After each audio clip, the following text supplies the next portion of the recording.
ለማመን የሚከብድ ነገሮች ተፈጥሯሉ። ዛሬ በጣም አዳዲስ ከበድ ያሉ ነገሮች እየተነሱ ይገኛሉ። ምክንያቱም ትላንትና ሁላችን እንዳየነው አብርሃም ይመጣል ብለን ቪዲዮ ሰርተናል።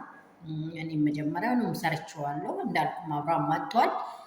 አብርሃም እንደመጣ ደግሞ የተነሳው በጣም የሚያስጠላ ነገር ነው። አብርሃም ይድናል ተብሎ ነበረ የሄደው፣ ጭራሽ ቢሶበት ነው የመጣው። ይድናል ተብሎ ነበረ የሄደው፣ በቃ ጭራሽ ራሱ ጀዝቦ ነው የመጣው ማለት ነው። ምክንያቱም ከዚህ እጅ መሀል ላይ ምን አለ ብሎ ሰው መገመት ለምን እንዳቀተው እኔ አላቅም። የሩታ ጋር እያለ አብርሃም በጣም ዳነ ነበረ። ይህ ደግሞ ማንን እንደሚፈልግ ምን እንደሚሆን የሚያወራ ነበረ። ይህ ኤፍሬም ጋር ነው እየተዝናናው ነው ያለሁት ለመዝናናት ስለወጣው ነው ብሎ አውርቷቸው ነበረ። ሩታ መዝናናትን ይዛ ስትወጣ ሩታን አይሆንም ብሎ መንገድ ላይ ሌሊት ወጥቶ ቆልፎ አስቀምጦ ሄርሜላ ታዝናና ብሎ ይዞ መውሰድ ራሱ ትልቅ ስህተት እንደተሰራ እንግዲህ በወንድም ላይ እንደዚህ ጭካኔ ለምን እንደተፈጠረ እኔ አላውቅም። ወንድም ላይ ምንድነው ሩታ ጋር እንዳይገኝ ሄርሜላ ጋር እንዲሆን ለምን እንደፈለጉ ቡዜና ዴቭ አላውቀውም። ብቻ ይህ ከባድ ሁኔታ ነው። ዛሬ ደግሞ በጣም ከባድ ነገሮች ተነስተዋሉ። ቡታጅራ መሄድ አለበት ተብሎ ነበረ። ነጋሽዬ ጋር በመሄድ ላይ ትልቅ ውዝግቦች ነው የተነሱት። ምክንያቱም ሩታም እኔ ጋ ይቆይ ጤንነቱ ሁሉ ነገሩ ይመለሳል ብላ እየተናገረች ቡዜም አይሆንም በጭራሽ እዛ ይሄዳል በማለት ኤፍሬም ደግሞ ሞቼ ይገኛሉ አይሄድም።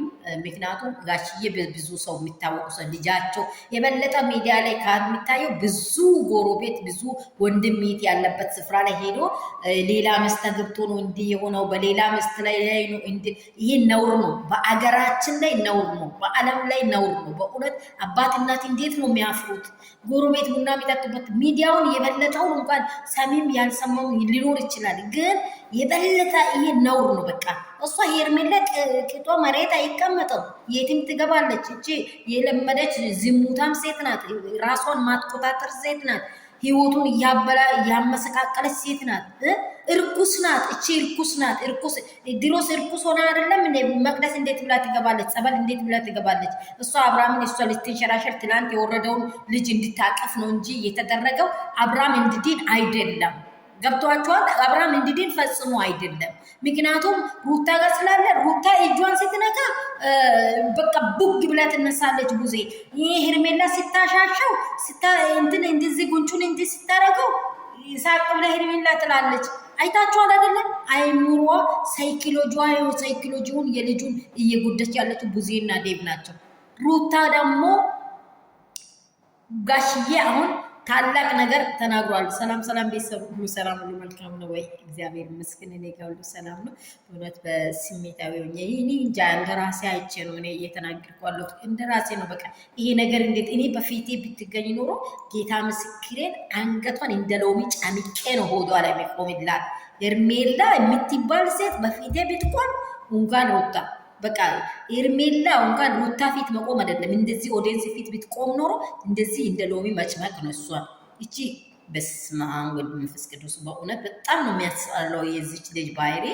ስለዚህ እንደዚህ ያለ ክስተት በጣም ትልቅ ውዝግብ ተፈጥሯል። እሷም ደግሞ ከውጭ ይዤ ወጣለሁ የሚል ነገር እያወራች ነው። ሰላማችሁ ተረፍረፍ ይባል ብዝት ይበል ሰላም እያልኩኝ ሌላ ውስጥ እየገባው ነው። የኔ ውዶች የኔ ቅመሞች ሰላም ይብዛላችሁ ያላችሁበት ስፍራ። ይሄ እንደዚህ ክፉ መንፈስ እንዳይነካችሁ በደሙ ሸፈንኳችሁ። በእውነት በጣም ይሄ ክፉ መንፈስ ነው። ይሄ ልጁን እንደው ልጅ ወልዷል ልጁን ይህ የሚል ሰው ጠፋል። ልጁን ይህ ልጁ የሚል ሰው ለምን ጠፋ? በጣም አሳዘነኝ። እኔ አብርሃም ሁኔታ እውነት ልጁን ይህ ልጁ ጋር ይቅረብ ማለት ለምን? ከዚህ ሁለቱም ምንድናቸው እነዚህ? የበሉት ብር እኮ ነው እንደሚያረጋቸው። ሄርሜላ እያደቆሰች እነዚህንም አጀዘበችው በመንፈሷ። ስራዋ ይፍረስ በእውነት ስራዋን እግዚአብሔር ደግሞ ያፈርሳታል። እግዚአብሔር ያሸንፋል፣ አጋንንት አያሸንፍም። ማወቅ አለባቸው። እግዚአብሔር ነው የሚያሸንፈው። ይህንን መቶ አምናለሁ።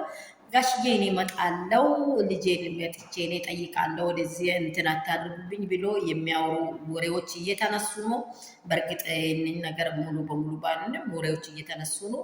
ያለውን ነገር መጥቶ እንደሚጠይቁ አባት ምናልባት ቀረብ ስሉ የአባት ጠረን ከባድ ነው። ጥሩ ነው። ልጃቸውን እንዴት አድርገው እንደሚመክሩትም አባትም መጥቶ ይህን ልጅ የሆነ ነገር ቢያደርጉት ለልጁ እንኳን አብርሃም ለልጁ ቢኖር በቃ ለልጁ ቢኖር ነው እኔ ተስፋዬ ለልጁ ይኖር በእውነት ይሄ ልጅ በቃ እንዲሆኑ በቃ ምንም ማንንም ማውራት እኮ በቃ አሁን የባሰውን ሄርሜላ ላይ ያለው በልሳ ይሄ ሴጣኑን አስራ ነው የመጣችው ይባላል። እኔ አላቅም። በጌታ ስም አይሰራም። ምን ይለኝ የምሬ ነው የሚላችሁ። ስራዋ ይፍረስ በእውነት። ሼር ላይክ ሰብስክራይብ እንዳይረሳ። እንግዲህ አዳዲስ ነገሮች እየወጡ ነው። አይሄድም በመባል ነገር ላይ ነው ያሉት እየተወዛገቡ። ዛሬ ከባድ ውዝግብ ወጥቷል። እንግዲህ የሚሆነውን ነገር አብረን ምና ይሆናል። እግዚአብሔር ብቻ ሰላሙን ያርገን።